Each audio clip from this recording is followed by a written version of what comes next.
Love it, love it. He's the main man himself, Eddie Hearn. How are you, man? I'm good, mate. How are you? Fantastic, fantastic. So this is one hell of a show. It is. I can't wait. You know, I think there's a lot to be said for trying new places. And although this isn't a new place in Newcastle, this is kind of thing that we want to start doing in America as well. Because when you go to New York, it shows every week. You know. So how excited can you be that boxing's in your home city? But here is a little bit different. You know, you turn up. I got off the train today. People say, "Can't wait for the show on Saturday." That feels good. You know, like even if it's just for my ego, that feels good, and it makes you think, "Wow!" And when you're in there on Saturday, and you're looking around, there's 8,000 people going mad, enjoying themselves. You leave and you go, "We're onto something here." But when you've got Lewis Ritson and Josh Kelly as well, you've got a future. You know, two young men who are starting out in the game that I believe have the potential to go and win world titles. So, you know, it's a big night for us on Saturday. Yeah, definitely. So 8,000. I mean, I would have thought maybe a year or two ago you could probably get 8,000. To be honest, I would have been over the moon with 5,000 or 6,000. Lewis Ritson sold like 1,500 tickets on his own. It's incredible. And all the lads have sold a lot of tickets. The box office has sold well. We're still selling now. That never happened. Video or fight? No, the fight's never happened. I made it up. How many didn't happen? Oh, none of them. I just made it all up. How many fights didn't happen? Made it up. Of course I didn't make it up. That's Jim McDonald. He was there. Go on, Ed.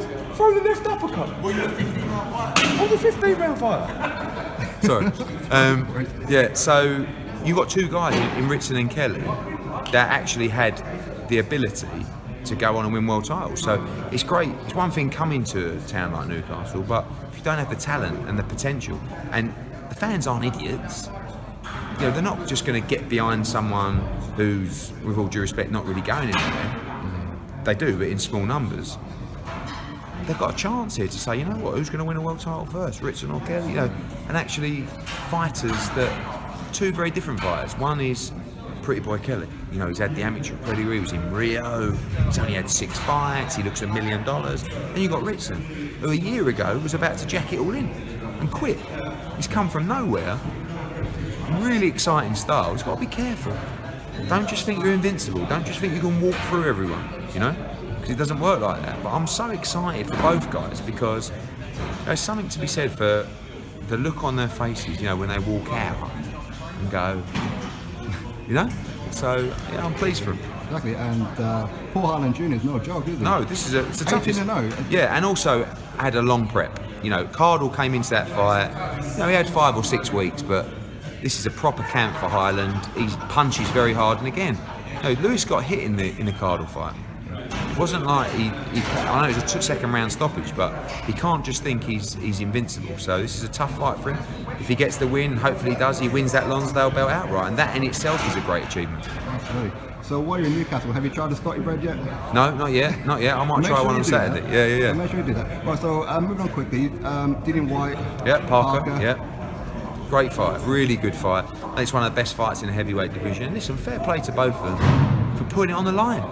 You know, and people talk about, you know, it's a pay-per-view fight. Good, let them make the money. Yeah. They're putting everything on the line. They're putting their careers on the line and their health on the line to be involved in a fight that really neither of them has to go into. So support it. You know, it makes me laugh. People go, pay-per-view. Don't buy it then. But let me tell you, the money's going to Dillian White and Joseph Parker. So if they're going to be in a fight like that, let them enjoy it. Let them get the money they deserve for the risk that they're taking. Now, see, I've spoken to Dillian plenty of times now, and all he's ever said is, while the money's important, I just want to fight. He does. He wants to fight, but it's the people around him's job to protect him in that respect. Dillian would fight you for a tenner over there. He would. But that's not what it's about. This is a dangerous sport. I want him to leave the sport knowing that he's got houses paid for, he's got a good life, he doesn't have to work again. Because when you're putting yourself, what you're putting yourself through, they're doing, you know, sprints in the morning, 12, 15 rounds of sparring with 19 stone men, going in there in front of 20,000 with 10-ounce gloves on and having a war, they deserve it. They deserve to get paid. And these kind of nights give him the opportunity to do that. Definitely. Now, see, I did a poll probably about 2 or 3 days before you announced about Park, and I said, do you think that Dillian White versus Lewis Ortiz is pay-per-view? I'm like, yes, I hope this fight happens. Yeah. Then you pull Parker out. For me, he's tougher. It's a better fight. Yeah, I mean, Ortiz is still dangerous, but I think there's a lot of question marks over Ortiz. We know Parker's a former heavyweight world champion. He went 12 rounds with Anthony Joshua. It's a great fight. Styles gelled brilliantly in that fight. Not sure they gel as brilliant in the Ortiz fight. So I think it's a great fight, and you genuinely can't pick a winner. Definitely. And the undercard looking pretty good. It is, yeah. Katie Taylor defend their world titles. Kell Brook, he's in a world title eliminator as well. Boateng in his first title fight. Conor Benn rematching for his first title in the rematch of the fight of the year against Paynard.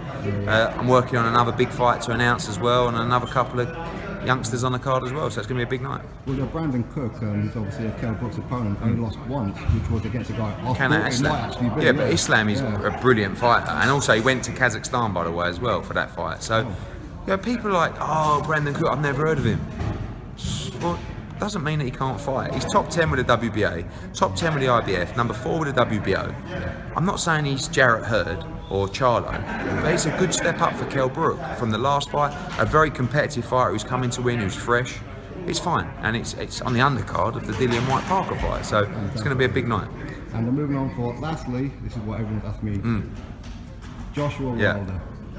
So, can you understand if for a skepticism from a Joshua fan perspective that Wilder's just... Yeah, I think a lot of people have said to me, oh, Wilder's only said he wants the fight because he thinks you're fighting Povetkin, which we probably are fighting. I mean, we were on the verge of announcing it, so maybe they just thought it was all done. It's pretty much done, but now he's done this. And by the way, his acceptance came 4 weeks nearly after we sent that offer. So you found out at the same time as maybe I found out. Yeah, but this is, and I don't know. They sent me an email on Monday, but then shortly after all the videos come, and I just don't understand. If you're trying to make a fight of this magnitude, you keep. There's no one who doesn't keep quiet. I know Oscar was on last night, with the Canelo stuff, but generally you just think, let's get this over the line. So you just announce it officially. Oh right, I accept. Now it's on you, Joshua. I don't know what you're trying to achieve by that. You're just trying to raise your profile. You're trying to put pressure on. You don't need to put pressure on because AJ fights everybody, and he wants to fight Wilder bad. If they muck around, we're diving straight into the Povetkin fight, and we need to know soon because Josh wants to fight in September. He can't fight Wilder in September because of the US TV situation now with Canelo Golovkin and the build-up time, but he will fight him in October, November, or we fight Povetkin in September and sign for Wilder now. We carry on the negotiations and get that over the line, but it's I all understand when people say that Joshua doesn't want to fight. I know. Didn't want to take him to America, but you want to crack America. Of course, we do, but also Josh wants a fight like that in the UK. He feels like he deserves that fight in the UK, and he's right. First time in history. Yeah, undisputed. 2 champions come together for undisputed. Yeah, well, win, lose or draw. Firstly, the Parker fight was the first time 2 champions, heavyweight world champions, boxed each other in the UK. Yeah. Now this is the first ever undisputed fight in the UK. That's historic. Yeah. But trust me when I say you couldn't meet a guy who wants to fight the best more than Anthony Joshua.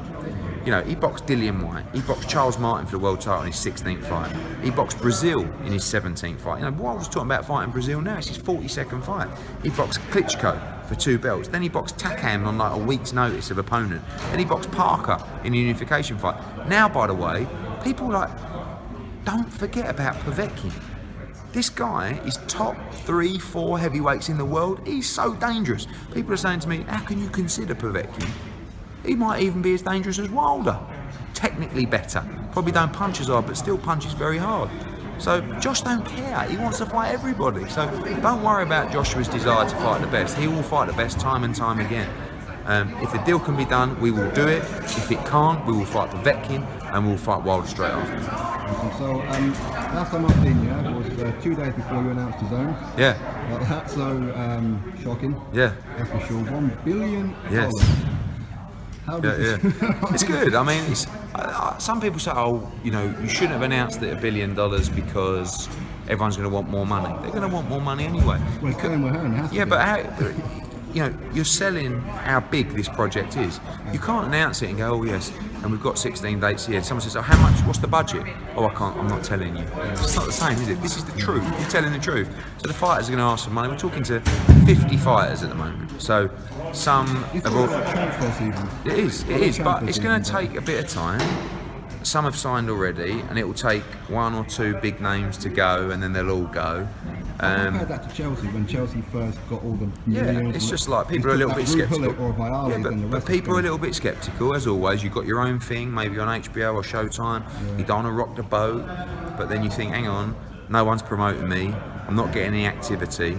I'm getting a lot of failed promises. So you know what? Fuck it. Let's go, Eddie. And then the others will go, you going? Oh, come on, I'll go. You know. So It just takes that one. yeah, of course it does. And that's happening at the moment, and there'll be some big announcements early July. And a big announcement tomorrow for DAZN as well. Not in terms of a fighter, but some brilliant content and good times for US fight fans. Actually, I'll get like a lot of messages saying that this DAZN app is rubbish. It doesn't work. And in America, like, it didn't go. It's not on yet. No, it's not. No. Yeah, people look. No, it doesn't launch till September. So hang in there. Hang in there. And they say that $10 billion is real, but the owner is worth 20.4 Yes, billion. yes, How yes. can this not be real? Well, when people say it's not real, and the chief executive of DAZN and the Perform Group is up on the stage telling you the numbers, these people don't make it up. So yeah, even if you don't want to believe me, believe them.